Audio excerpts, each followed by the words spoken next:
From Atlanta, Georgia, welcome to Fearfully and Wonderfully Me, a podcast for women on leadership and life skills with Rhea Story. Rhea shares powerful life and leadership principles, helping you maximize your potential and become the woman God created you to be. Hello, everyone. Welcome to today's episode on Leadership Gems for Women, Responsibility. This is one of the very first chapters in the book. It's actually chapter 3 from the book, Leadership Gems for Women, my book on 30 characteristics of very successful women, because it's one of the foundational characteristics that allow us to successfully apply all of the other characteristics. Because when we say responsibility or be responsible, what I'm really saying here is taking ownership of developing our character. And, character is, a lot of times we think of character as you're either a good person or a bad person. And that's a very simplified definition of it. But there's so much more. There's such a broad spectrum of character.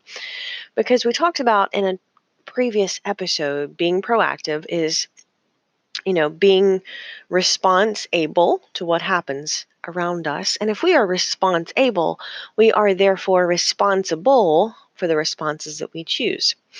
And our character is what determines the responses that we choose.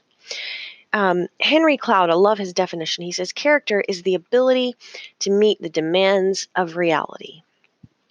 And I love that because you think about, for example, having a job. You have to get up every day, even when you don't want to, even if it's a daylight savings week time change as it was this week.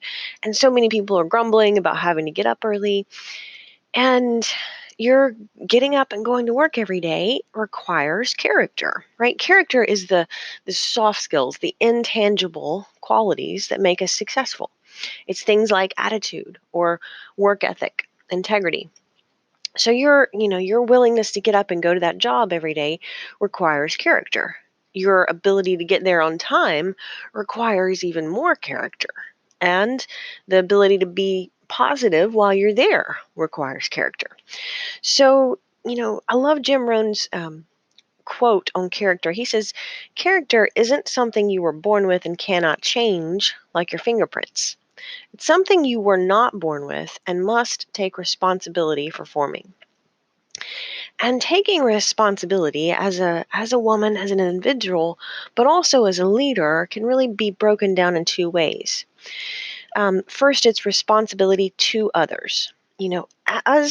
As a leader, or as a mom, as a wife, as a coworker, as a friend, your first responsibility is to others. This is the foundation for influencing other people. It starts, leadership of others starts with the choices that we make for ourselves, leadership of ourself. Because you can't lead anyone else at a high level if you haven't been able to lead yourself well first. It's been several months ago, sometime last year, I was talking with a lady. And at the time, I was still teaching group fitness, and she was just sharing with me her experiences of being in a group fitness class. And she said, when I walk into a group fitness class, I'm looking for that instructor to inspire me.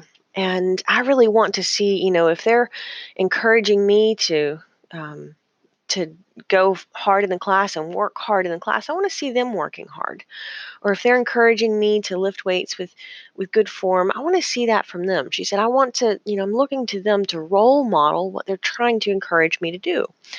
And if they're not successful at doing that, if maybe they don't have good form, or maybe they don't have high energy, or they just seem tired, or, that doesn't inspire me. I really look to that person to inspire me.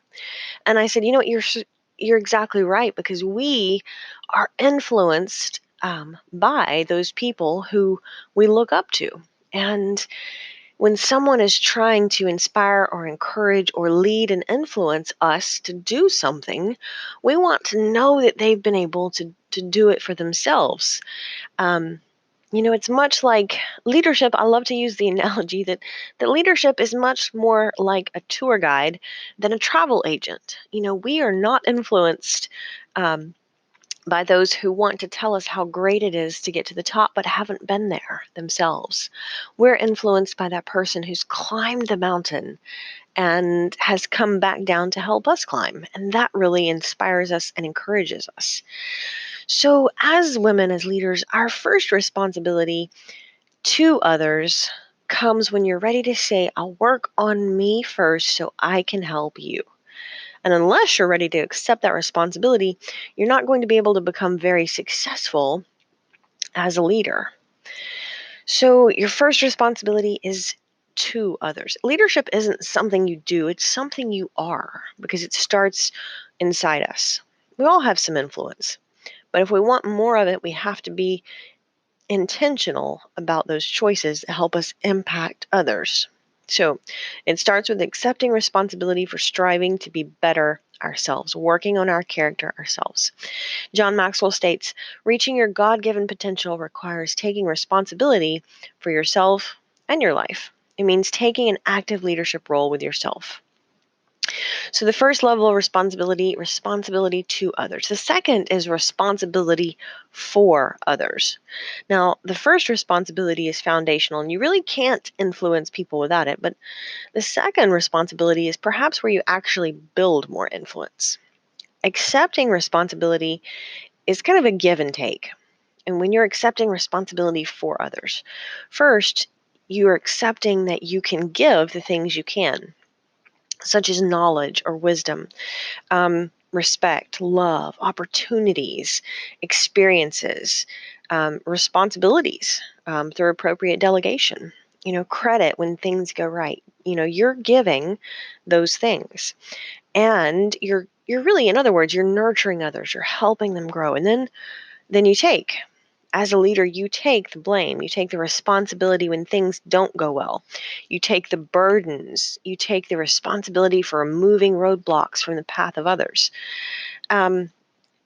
You become accountable when you step into any sort of leadership role, whether formal at work or informal at home or in your community or even in your school.